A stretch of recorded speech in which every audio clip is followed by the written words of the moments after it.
Welcome you back inside the booth for the CenturyLink first period break. Collin Schuck with you, and joined tonight by the commissioner of the ECHL in his first year in this position, Ryan Crelin. And Ryan, welcome back to Boise. I understand it's been almost over a decade since you've come back to Boise. It hasn't been even a full 24 hours here, but what do you remember that compares from your last time here to coming back here to downtown Boise? Yeah, so it's been 12 years by my count since the 2007 All-Star game, but great to be back. It's bringing back a lot.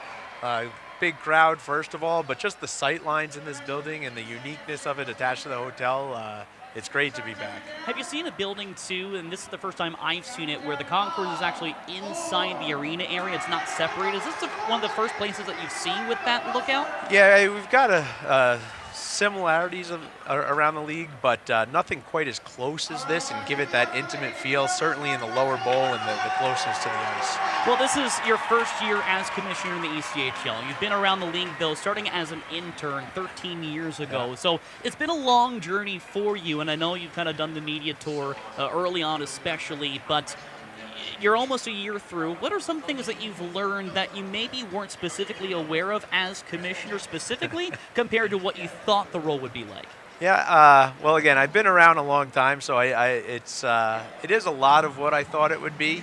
A lot more added travel in this role. So again, haven't been to Idaho in 12 years, so great to be back. But that creates a grueling schedule, in the office during the week, and then trying to visit games on the weekends as well. And from a hockey ops perspective, every morning reviewing the plays from the night before, so that's something that wasn't in my repertoire previously. So it's 7 days a week, no doubt about it. Talking with Ryan Crelin, the commissioner of the ECHL here at the CenturyLink first period break, and you come out to Idaho for the first time in over a decade, but how do you like Boise specifically, like as a city? I know it's the furthest west that you'll go during your tour around the league. It's a unique place, but what do you like specifically about the city itself that you think is a little unique compared to other ECHL markets? Well, it's growing from everything I hear and from everything I see. I mean, just looking, I guess, upwards, looking out, lots of construction, lots of growth here. So it's a vibrant city.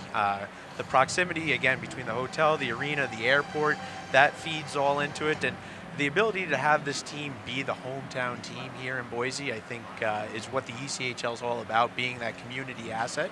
And so I see it hitting on all levels.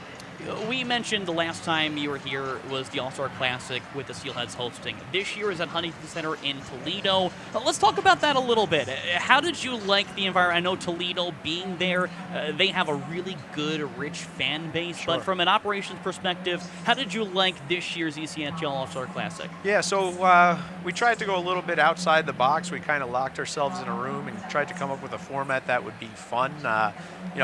All-Star games, I think, at all levels struggle in terms of fan interaction. So we tried to, again, break the mold, go outside the box. Toledo has a very strong fan base, great operation, and we played the game running clock, music was going, really no face-offs or limited face-offs, score a goal, and kind of like old pickup hockey where you played growing up, throw a puck behind the net and go the other way. So it gave a new twist to the All-Star game. We got nothing but positive feedback. The players loved it. And so, where we go and try next year, maybe the same format, maybe something different, but it was fun, and that's what matters most.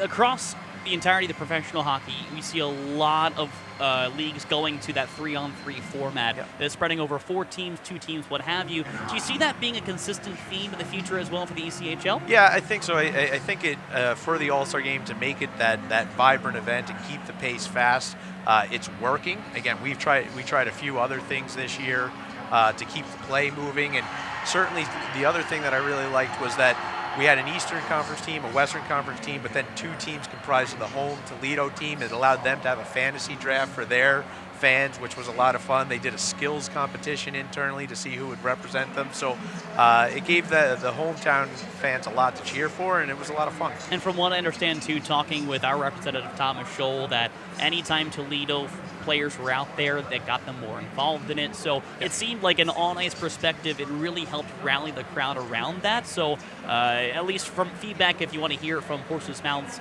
specifically, it certainly helps out there. Yeah, again, we heard it from fans, our VIPs, our governors, and players alike. So great event, and on to the second half. Talking again with Commissioner of the ECHL, Ryan Crelin, here on the CenturyLink first period break. And a couple more things before we send you off to enjoy the rest of your night.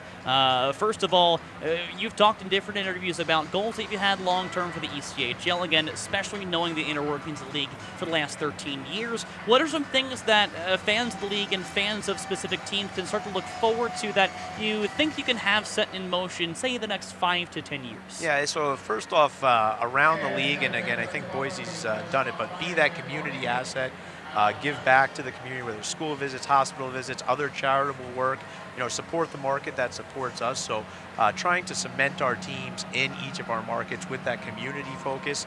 From an entertainment perspective, not being just hockey. We have our Marvel program, Nickelodeon program, things of that nature to reach out beyond hockey and bring new fans into the building. Maybe they're not fans of hockey initially, but come in, enjoy a game, learn the game, and become fans for the long term.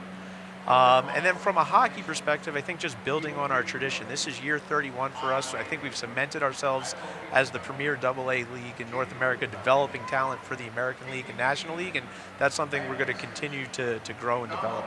And last thing before I send you off, I know you're based in New Jersey. You lived in Maple Shade for a little bit. That's closer to my neck of the woods. So I'm going to put you on the spot here. Okay. And we spent more time up north, but which is the better side of New Jersey, North Jersey or South Jersey? Well, I live in Central, but I get New York TV, so I'll say North side. Well, from someone who lived in New Jersey for most of their lives, I can't let you pass on saying Central, because most who live in North and South will say it never exists. Yeah. But that's a conversation for another time. Once again, Ryan Crelin here, the ECHL Commissioner, joining us in the first period break. Ryan, thank you so much for joining us here. Hope you enjoy the rest of your time in Boise, and best of luck the rest of the way this season. Yeah, appreciate it. Thanks so much.